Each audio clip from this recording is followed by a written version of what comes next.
Bismillahirrahmanirrahim. Assalamualaikum warahmatullahi wabarakatuh. Pada video kali ini saya Vina Zahratul Karimah akan menjelaskan tentang substansi dan strategi dakwah Nabi Muhammad SAW periode Mekah. Yang pertama adalah masa kelahiran hingga kerasulan Nabi Muhammad SAW. Nabi Muhammad dilahirkan di kota Mekah pada tanggal 12 Rabiul Awal pada tahun 571 Masehi. Ayahnya beliau bernama Abdullah dan ibunya beliau bernama Siti Aminah. Ayah beliau meninggal ketika Nabi Muhammad berada di dalam kandungan sekitar umur 3 bulan. Kemudian Nabi Muhammad lahir sebagai anak yatim. Kemudian beliau lahir sebagai anak yatim dan diasuh oleh ibundanya saja. Setelah itu ibunda beliau meninggal pada umur 6 tahun, lalu beliau diasuh oleh kakeknya beliau yang bernama Sayyidina Abdul Muthalib. Terus kemudian Sayyidina Abdul Muthalib pun wafat ketika beliau umur 8 tahun. Terus kemudian diasuh oleh pamannya beliau yang bernama Sayyidina Abu Thalib. Pada usia remaja, Nabi Muhammad diajak paman beliau untuk berdagang di Syam. Nah, ketika di Syam ini Nabi Muhammad bertemu dengan Sayyidah Khadijah, dan kemudian Sayyidah Khadijah menaruh simpati, kemudian jatuh cinta pada Nabi Muhammad. Terus kemudian beliaunya menikah. Saat itu Nabi Muhammad berumur 25 tahun dan Sayyidah Khadijah berumur 40 tahun. Kemudian setelah Rasulullah menikah dengan Sayyidah Khadijah, Rasulullah diangkat menjadi Rasul ketika beliau berumur 40 tahun. Selama bulan Ramadan, beliau terus berkholwat di Gua Hira. Di Gua Hira ini tanggal 17 Ramadan beliau menerima wahyu pertama, yaitu surat Al-Alaq ayat 1-5 yang berbunyi Bismillahirrahmanirrahim. Iqra bismi rabbikal ladzi khalaq, khalaqal insana min 'alaq, iqra wa rabbukal akram, alladzi 'allama bil qalam, 'allamal insana ma lam ya'lam. Yang artinya, bacalah dengan menyebut nama Tuhanmu yang menciptakan. Jadi ayat pertama yang turun kepada Nabi Muhammad adalah tentang bacalah, Iqra. Terus ayat kedua, dia telah menciptakan manusia dari segumpal darah.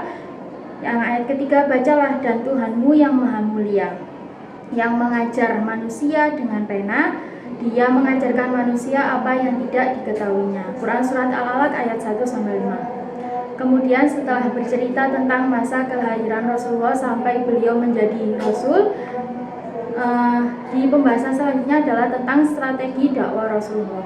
Strategi dakwah Rasulullah ini dibagi menjadi dua. Yang pertama adalah strategi secara sembunyi-sembunyi, dan yang kedua adalah secara terang-terangan. Kenapa strategi yang pertama adalah sembunyi-sembunyi? Karena pada saat itu Rasulullah berada di tanah Mekah dan masih banyak kaum kafir Quraisy yang belum bisa menerima Rasulullah.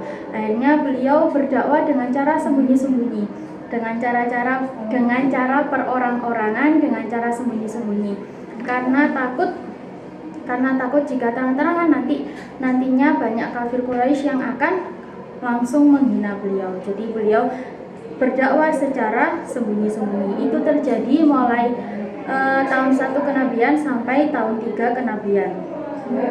Terus kemudian beliau mendapatkan